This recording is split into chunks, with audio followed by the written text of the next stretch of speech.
This video is sponsored by Card Kingdom. You can visit their store by using my referral link in the description below.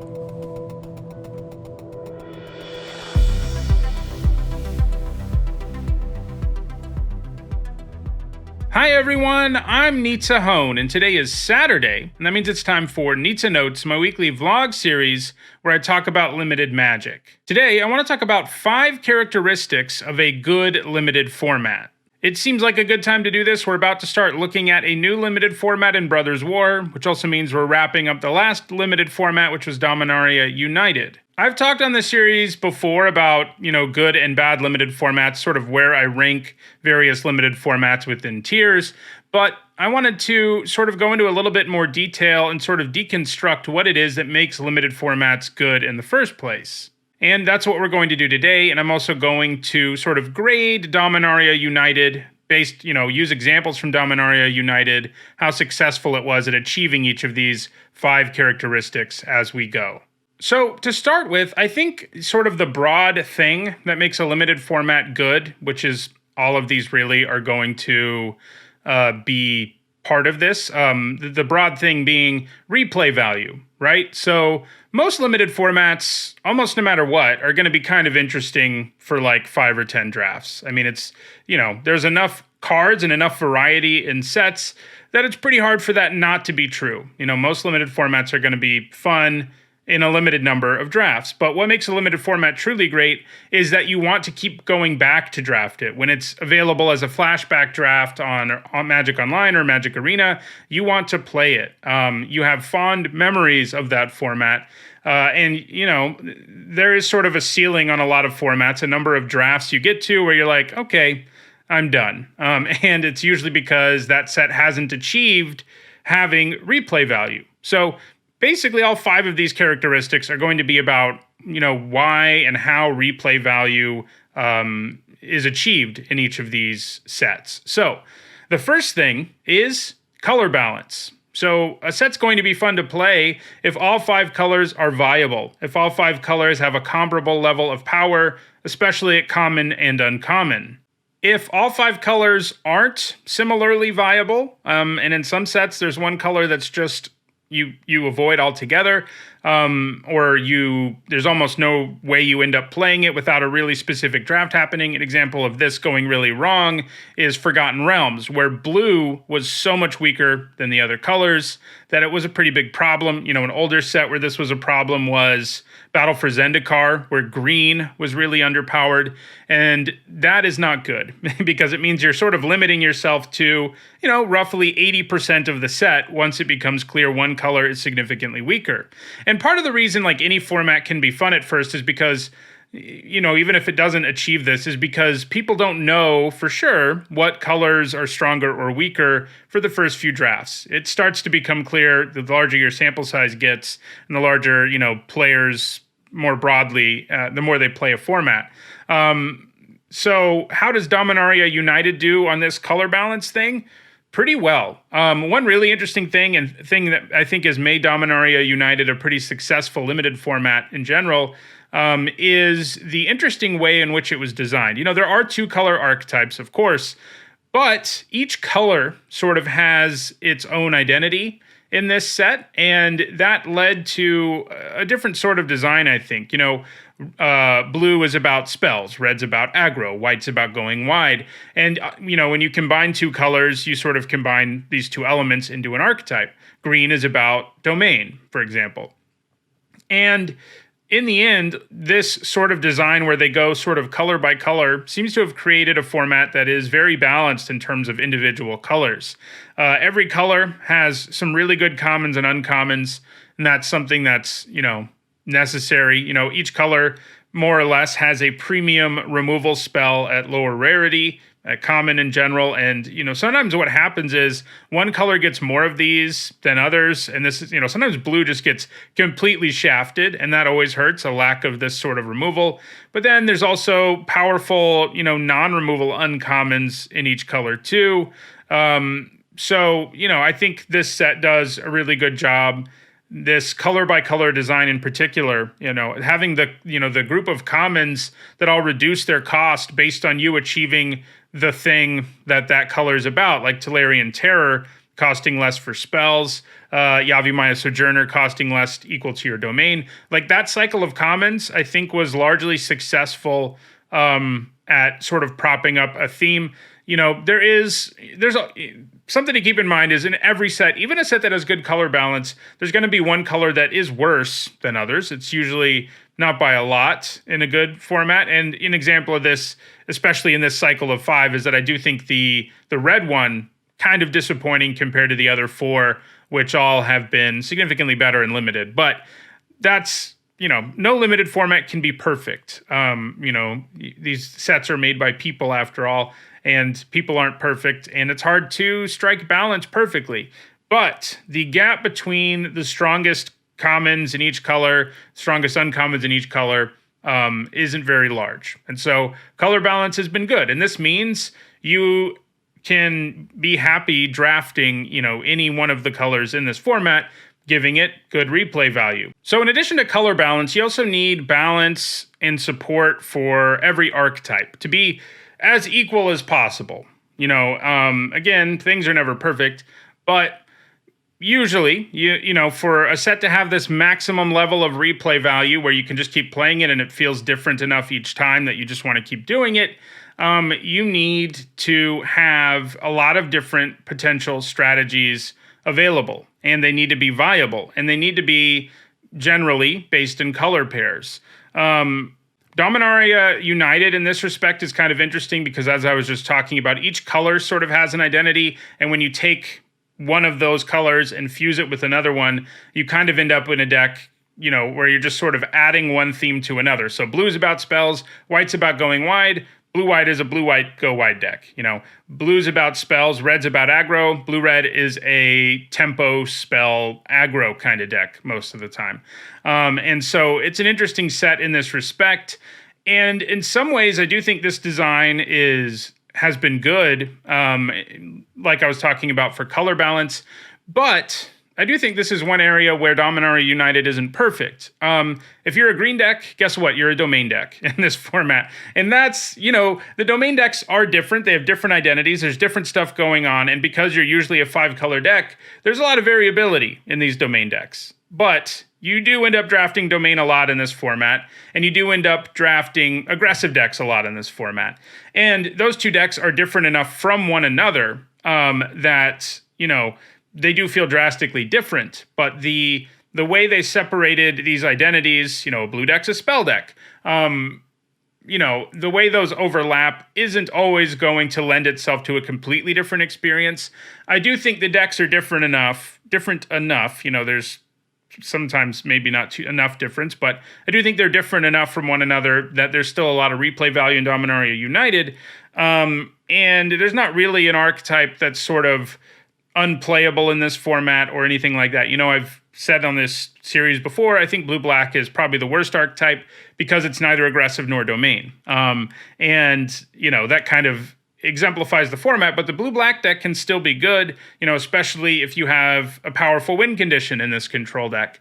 It's not that easy to come by in this format, mostly because the domain decks have access to a lot more powerful things that all involve domain, but you can do it, especially if you have like Wing Mantle Chaplain and stuff like that. So, I think Dominaria United has done fairly well in this respect, but it's not a perfect set in terms of there being, a different feeling and different levels of support for each archetype, or equal levels of support. To some extent, there are equal levels of support, I guess, but they don't feel different enough from one another to really always feel like, you're getting a very different experience each time. The flip side of this is formats where there are color pairs that you just never play, and that is bad. And most formats, frankly, have one. And I don't know why. I mean, to some extent, you don't always need to have well-developed archetypes for 2 color pairs. You can just have a format that's sort of traditional limited where you don't have tons of synergy. And there are some formats like that. But in this day and age, we usually see these archetypes, and people tend to like playing these sort of decks that get value for doing X thing that's unique to the set, whether it's domain or spells or whatever. But, for example, Kamigawa Neon Dynasty, excellent limited format, But blue-white and red-green both felt significantly weaker than everything else you could do in the format. And, blue-white was a vehicle deck. There wasn't really enough support for that. And red-green was like an aggro modification deck, and there wasn't really support for that either. I mean, most of the decks in that format, if we have this format where it's like domain versus aggro, those are the things you want to do. That format, a lot of it was, in red-white, I guess, in Neon Dynasty, also not great. That format, a lot of it was just like artifacts and enchantments. Like that was where you got the most power, where you got the most synergy. And that left some other decks out in the cold. Kind of like blue-black got left in the cold in this set in Dominaria United, but it's not nearly as poorly supported as the vehicle deck was in Neon Dynasty. And then there's, probably more infamously, because it was also not a great limited format because it didn't achieve any of these things that we're going to talk about basically, is Streets of New Capenna, which failed on color balance. Basically, the broker's colors were way better than black and red for the most part. And then there weren't that many decks you would get into. You would be green, white, or blue, white were like top tier. Everything else was significantly further below. There was a good black, red sacrifice deck. There were a few other things you could do, but the balance was so messed up that it made for a format where you sort of reached your limit on drafting it. I think I reached it around 40 or so, which is pretty low for me. For comparison, Dominaria United, I'm easily going to hit 100. So you can see the difference in those two formats. And, that was a problem there. There just wasn't good enough support for things that weren't the green-white or blue-white or, brokers, and then like the black-red sacrifice deck. There wasn't enough support for some of the other themes like red-green treasure, things like, they were just duds by comparison. So far, we've got to have color balance, we've got to have archetype balance, and for like perfect archetype balance, they feel significantly different from each other. I don't think Dominaria United quite reaches the feels significantly different from one another level so much, but it does reach the everything is fairly balanced, every color pair is fairly viable in this format, and that's a nice thing to have, and that's part of what makes it good. On a similar note, a good limited format, and this sort of relates, but it's even broader than just color pairs, and that is that aggro, control, and mid-range decks should all be reasonably viable in a good limited format. There are some limited formats. This takes us back to Streets of New Capenna. That was an aggro format. It was very hard to not be aggressive. Whether or not you played it, Alchemy Horizons, Baldur's Gate was much the same. It was an aggro format. We've had formats, too, that are incredibly slow. Formats where aggro decks aren't very viable. This was true of a lot of old core sets and a lot of old Magic sets in general, where, the best creatures around were like hill giants. And so it was a lot better to just, wait until the later game to deploy your threats, cast spells, and stuff like that. It's not something we see as often these days, where formats are just slow and there's not really an viable aggro deck. We do more frequently of late see decks, formats where aggro decks are the most viable and control decks and mid-range decks have a much harder time. In terms of Dominaria United, from what I've already said, in this video and in others, that this format has a very viable aggro decks and very viable sort of grindy value domain decks. It doesn't do the best for like more of a mid-range strategy. You can do it. There are some like red-green based and green-white based domain decks that are sort of, they're not the super value domain decks that like wait till turn 5 to really play a creature, but they're also not aggressive decks that are trying to curve out because they still have to play tap lands to set stuff up. But, those decks probably are sort of at the as I talked about in the tier list for this format, the green, white, and red green decks are sort of in the middle of the format, both in terms of how fast they are and how controlling they are, and in terms of power level. Like they're not where blue, black is, but they're also not as good as the decks that go harder in the direction of domain or harder in the direction of aggro. So Dominaria United isn't perfect here. Mid-range decks aren't really around. But I do love the tension in the format between the aggro decks, which, the best ones are really, I think, black, white, and red, white. These sorts of aggro decks, and blue-red too, obviously an aggro deck, and blue-white too, I mean, they're a little more spell-based, so I don't think of them immediately when I think of aggro, but they're there as well. But the tension between those decks, which if they can get things going the right way, will just run over a domain deck, and the domain decks, which if they can survive an aggro onslaught, will just win the game with their late game value. That tension in the format has been really interesting. So I guess if I was going to assign so far for our three things, letter grades to Dominaria United, color balance I think is an A. Good support for every archetype, and archetypes feeling different enough from each other, probably a B. And viability of aggro control in mid-range, probably a B+. I guess it might be interesting to sort of compare another set, and we can compare the original Streets of New Capenna, so we have sort of a baseline here. I'd say the color balance in that set was like a D.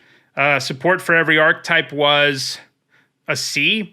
And the viability of aggro control and mid-range strategies, an F. So you can see sort of the difference between New Capenna and this set. Another important thing, I think, for the best limited formats is that there are a few good build-arounds. Eventually, no matter how much you draft a set, you're going to draft like every color pair a lot. It's nice for there to be these decks that are sort of removed from the main archetypes and instead are really based around one or two cards. And so that's what I mean by build arounds. And I've talked before, when I talked about, I did a list, a couple months ago on the 10 best build arounds, the ones that I've enjoyed the most in playing limited. And I talked about how Streets of New Capenna, for example, didn't have any build-arounds really, and that was part of the problem that made it not interesting to play over and over again. You didn't have sort of a build-around to reach to that you could grab and end up in a completely different sort of deck than the mainstream decks in the format, and that was kind of a bummer. Dominaria United, the most obvious example of this in Dominaria United is the Defender deck, and in particular, they're really Wingmantle Chaplain decks. As I've been saying all along in this series, like you need that card or the Defender deck isn't really going to be nearly as good. So that's a really interesting build around. You can have them at higher rarities too. Vesuvan Duplimancy is a really interesting mythic rare build around that's in Dominaria United. There are enough, you're already targeting your creatures more in this format than in most, so making copies of creatures and stuff like that is really good. I mean, even stuff like Joda at Mythic Rare, which is like kind of viable, makes for a pretty interesting experience when you're drafting the set. I do think, Dominaria United isn't the best set in terms of the build-arounds it offers you, like the ones that are sort of off the beaten path build-arounds anyway. But I do think that's made up for a little bit by, the domain deck itself being like filled with build-arounds. It's a main archetype in the set, but the interesting nature of the actual drafts of taking like lands with dual types and stuff, I think helps make up for this by a lot. So I don't think this was like an A set in terms of build-arounds, but it's probably like a B. Streets of New Capenna again, an F. Just didn't have any. I mean, none of them were the least bit viable. It becomes a lot harder for build-arounds to be viable in any format where like aggro is the name of the game, because it becomes difficult for any sort of build-around type deck to get their feet under them. So that's why you don't just want a format where aggro dominates. You need a format where different decks can play off, can have different strengths against one another. So that's the fourth thing. So we've said color balance, good support for archetypes and different feels for each archetype, the viability of aggro control in mid-range, a few good build-arounds, and then the last thing is not too many bombs. So of all the things on this list, maybe this is the one that's the least replay value oriented. The first four are, because having powerful rares does add to replay value in the sense that you get cards that you just haven't played with before, and you can dominate games with them because they're powerful. But the problem is, while replay value is great and all, there being cards that take a game that's been really engaging and going back and forth, there being too many cards that your opponent can just like play and everything that's happened in the game so far doesn't matter and the game just ends. Like, you don't want too many of those in a format because they take away from the enjoyment of the game, even for both players. I mean, sure, one player wins, so it's harder for them to say they didn't enjoy the game, But it's more interesting to see where a game's going to go when players are sort of playing similarly powered cards than it is when a player with regularity slams a powerful bomb that wins the game. And some formats have too many bombs. This actually isn't something that I think was a Streets of New Capenna problem, so it had that going for it. I think that format was fine in terms of the power level of its rares and mythics. And I think Dominaria United is too. They're powerful ones to be sure. I think Dominaria United is actually a really good example of how to design rares and mythics, because there aren't very many that in the game, especially because most of them can just be removed. Like if you untap and kill it, you're fine. I don't have as much of a problem with cards where you can, if it's dealt with, it doesn't win the opponent the game, or in other words, bombs that are just cards that, are basically like, if you don't deal with them, you lose. I'm okay with those because dealing with them can allow you to win. The problem is bombs that are either impossible to kill or give your opponent so much value, it doesn't matter if you kill the creature or whatever. Those kinds of bombs are the problem. So yeah, you don't want too many of those. And, while it isn't exactly replay value, losing to the same bomb is one of the worst feelings you can have in Limited, where you lose to the same bomb over and over and over again, or, to too many bombs. If too many games are decided by bombs, it does take away from replay value in the sense that lots of games just end that way. So I think Dominaria United gets an A there. I actually think Streets of New Capenna probably does too.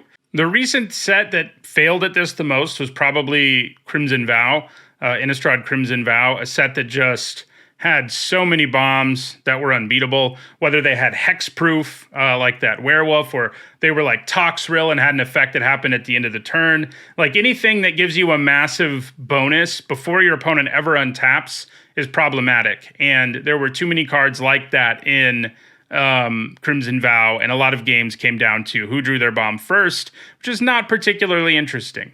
But yeah, those are the 5 characteristics that make a limited format good. Basically, all of them add replay value to playing a format, and they make the format interesting and engaging, make you want to play the format, as much as you have time for, as opposed to formats where you sort of say, you know what, I think I'm good. And most of the formats where you say that are the formats where there's not enough replay value because of a lack of balance in a variety of ways. And that's the other thing. It's about replay value, but balance is also a big part of everything I talked about here too.